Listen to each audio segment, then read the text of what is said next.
à l'heure où je fais cette vidéo, là, tout de suite, maintenant, la Nouvelle-France réclame, parce qu'ils en sont au stade où ils réclament des choses, ils réclament la fermeture de CNews. Ouais, rien que ça. En France, il y a une chaîne, une seule, qui n'est pas de gauche. Et bah ça les rend fous. Il y a tout un tas de médias de gauche, que ce soit dans la presse traditionnelle, sur Internet, etc. Il y a une chaîne de droite. Et ben non. Censure. Tout un tas de prétextes. Racisme, suprémaciste, bref, il faut faire peur aux gens, il faut signaler à l'Arcom. Mais que fait l'Arcom? Tu sais, c'est que fait la police, mais là c'est que fait l'Arcom. Que fait l'Arcom? Vous vous rendez compte? Il y a une chaîne de droite en France. Il faut vite la censurer. Imagine un instant que ces gens prennent le pouvoir en France. Que Jean-Luc Mélenchon devient président de la France. Au niveau de la liberté d'expression, c'est sûr qu'on va avancer. Je pense qu'on va plus se rapprocher de la Corée du Nord que des États-Unis. Mais bon, tu comprends, c'est pour le bien du peuple. Enfin, du nouveau peuple. Celui qui doit prendre le pouvoir en France. Avec à sa tête le gourou Jean-Luc Mélenchon. Alors, direct, Jean-Luc Mélenchon. Une bascule est en train de s'opérer grâce à cette idée extraordinaire du droit du sol. Donc là, il est en train de vanter le droit du sol. Droit du sol qui n'existe pas dans plein de pays, en Algérie par exemple. Je crois qu'au Maroc non plus, ça n'existe pas. Pays dont ils vantent les louanges, etc. absolument tout le temps. Je rappelle que les parents de Jean-Luc Mélenchon étaient des colons. Ils ont été au Maroc, c'était des colons. Jean-Luc Mélenchon est un fils de colonisateur. Et que fait Jean-Luc Mélenchon en France ? La même chose, c'est un colonisateur. On se souvient de ce qu'il avait dit. Installez-vous même dans les campagnes, c'est chez vous, etc. Jean-Luc Mélenchon est un fils de colon qui, lui aussi, est un colon. Le leader de la France insoumise vante le droit du sol lors de l'appel de Bali-Balo à manifester contre le racisme à Saint-Denis. Voilà. Donc le droit du sol, dans les autres pays non, mais en France c'est bien parce que ça lui fait des électeurs en plus. C'est ça qu'il faut comprendre. Alors derrière, bien évidemment, la Dream Team. Là, t'as Mathilde Panot, etc. T'as les meilleurs. Pourquoi est-ce que c'est important d'être ici en ce moment? J'en appelle à votre culture personnelle. Admirez, mesdames, messieurs, cet instant devant cette basilique, qui est un moment si important de l'histoire de notre patrie. Et voyez cet homme et ce moment. Nous avons affaire à un moment de l'histoire de France. Une bascule est en train de s'opérer. Ce sont les héritiers de l'immigration. Ce sont des êtres humains. Alors ce qu'il faut comprendre quand il dit ces héritiers de l'immigration, il parle d'une certaine immigration. Il ne parle pas des immigrés polonais, il ne parle pas des immigrés portugais, etc. Non, ça ne l'intéresse pas. Il parle d'une certaine partie de l'immigration. D'une certaine partie de l'immigration. Cette certaine partie de l'immigration qui caresse dans le dos, qui caresse dans le sens du poil. Voilà, c'est-à-dire que Jean-Luc Mélenchon, encore une fois, là il est en campagne, encore une fois. Là ce qu'on est en train de voir, c'est simplement un début de campagne avant 2027. Il continue dans sa lignée où il essaye de grappiller des voix une certaine partie de la population française. Des jeunes gens, femmes et hommes, qui sont du fait du droit du sol, français à part entière. Ben voyons, c'est ça s'appelle les Français de papier, Jean-Luc. Et nous découvrons à cette occasion, quand nous nous réjouissions de les voir accéder aux premières responsabilités...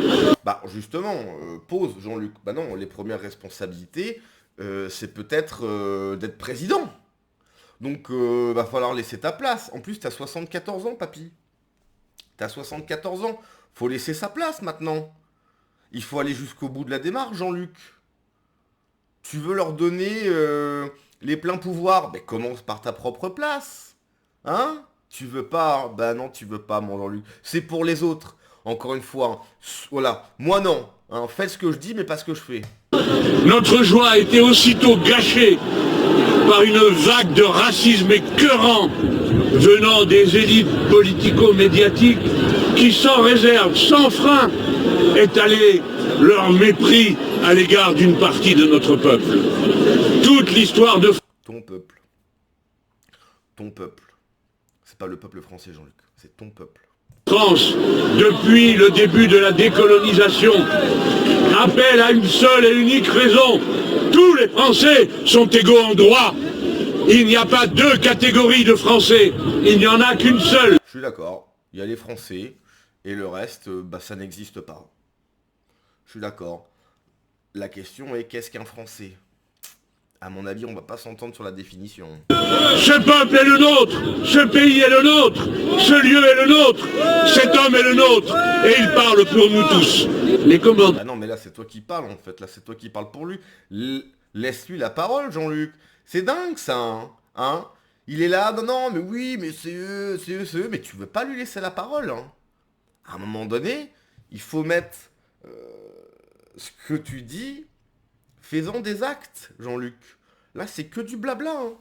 C'est que du blabla, Jean-Luc. De presse disait, pour la première fois, on voit arriver un enfant de l'immigration, bon français, du fait du droit du sol, à la tête de la plus grande ville de l'île de... Non, mais ça, c'est pareil. J'imagine qu'il y a des maires actuels qui sont qui ont des grands-parents ou des arrière-grands-parents portugais, polonais. Qu'est-ce que tu racontes? C'est faux ce que tu dis. Non, tu parles d'une certaine partie de l'immigration, Jean-Luc, celle que tu essayes de caresser dans le sens du poil. Tu fais du communautarisme. Tu vois les gens selon leur couleur de peau. Et tu les vantes en fonction de cela. S'ils sont blancs, tu leur dis qu'ils sont tout blancs, tout moches. Et si c'est les autres, tu dis « c'est super, nanana, votez pour moi ». C'est pas bien, Jean-Luc. France après Paris. Et ça paraît soudain étrange. Voilà pourquoi c'est un moment d'histoire. La France est dans cette transition. Et cette nouvelle France qui brasse tous ses enfants.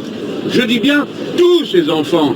Je le dis à M. Retailleau qui prétend que la nouvelle France n'est pas la sienne alors qu'il s'en aille.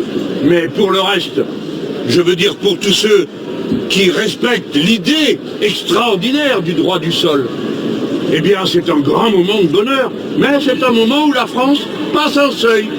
Et voici M. Bali Bagayoko. Arrêtez avec ce racisme. Arrêtez avec ces manières de parler. Arrêtez de montrer du doigt cette part de notre peuple. Arrêtez. Acceptez la joie qui vient avec de telles personnalités. Ça va mal finir, Jean-Luc. Ça va mal finir. À cause de toi. À cause de ton parti, à cause de ton idéologie, ça va mal finir. Nous, c'est pas ce qu'on veut. On veut que ça se passe bien. On veut que les choses rentrent en ordre. Toi, tu souhaites le chaos. Tu souhaites faire cohabiter sur un même territoire des gens qui n'ont rien à voir. Je répète, une chose simple. Un hamster qui fait ses petits dans un aquarium, ça donne des hamsters. Ça donne pas des poissons, Jean-Luc. Donc ton peuple, cette nouvelle France fantasmée, etc., tu installes petit à petit le chaos en France et des conflits internes. Alors toi, effectivement, tu as 74 ans, la vie étant faite ainsi, tu es plus proche de la fin que du début. Peut-être que tu ne verras jamais le fruit de ce que... tu ne verras jamais l'arbre que tu viens de planter. Mais nous, on le verra. Nos enfants le verront, nos petits-enfants le verront. C'est dangereux ce que tu fais, Jean-Luc. Tu crées le chaos en France. Alors, deuxième vidéo. Siamo tutti antifascisti et nous sommes tous des enfants de Gaza. Non et non. Ce rassemblement à Sardaigne n'est rien d'autre qu'un meeting et les filles, mais ça, tout le monde le savait déjà.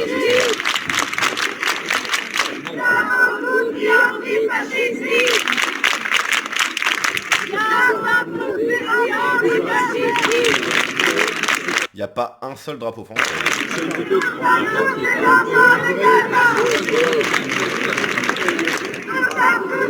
Ah si, il y en a un, tiens.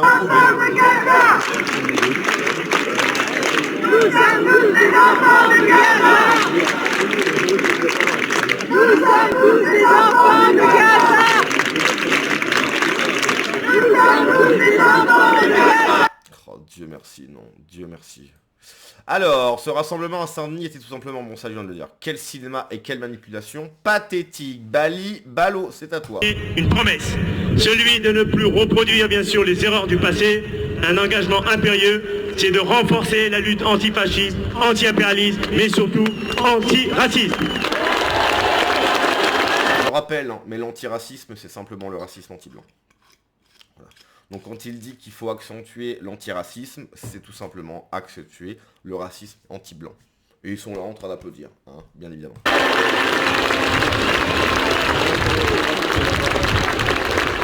Ensuite, nous avons une opportunité en réalité immense. 2027. Il est très clair. Il ne s'agit pas essentiellement de faire des rendez-vous et des rassemblements, voire des marches. C'est important. C'est important pour à la fois, je veux dire, se compter. C'est important pour être une force de communication. C'est important pour dire encore qu'ici en France et partout dans l'Hexagone, nous avons encore des hommes et des femmes qui n'ont pas renoncé à résister et agir. Non, on n'arrêtera jamais. Jamais. Vous ne volerez pas notre pays. Je vous le dis. Vous ne nous le volerez pas. Vous pensez avoir gagné. C'est vrai qu'il y a des éléments qui vont dans votre sens. Mais on va pas vous laisser notre pays comme ça, c'est moi qui te le dis. Mais nous devons poursuivre ce travail conséquent par des mesures qui changent la vie de celles et ceux qui sont nos semblables. Et ça, c'est bien sûr par les urnes. Et c'est la raison pour laquelle il nous faut être rassemblés. En 2027, nous devons avoir à la tête, bien sûr, de l'État, un ensemble d'acteurs qui sont capables de porter des politiques de rupture. Et je le dis, tous celles et ceux qui, à gauche, font de la gesticulation au nom de la démocratie et à nouveau risquent de reproduire des conséquences dramatiques. Et ensuite viendront nous expliquer que l'extrême droite est à nos portes puisque eux-mêmes sont les béquilles. Et je le dis de manière assez claire et définitive. Oh allez, tais-toi, on s'en fiche, qu'est-ce que tu nous racontes? Alors, Saint-Denis, capitale du racisme anti-blanc et anti-chrétien en cette fête de Pâques, ils osent tout, ce n'est qu'un début, Mélenchon à la cuisson, Balibalo en salle.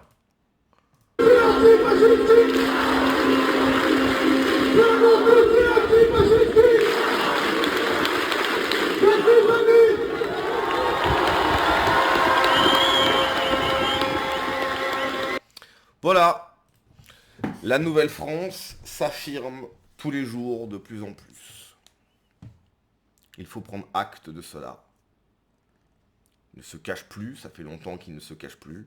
Ils ont une volonté assumée, prendre le contrôle de la France, et si ça arrive, avec les conséquences que ça aura sur le peuple français, je parle bien évidemment du vrai peuple français.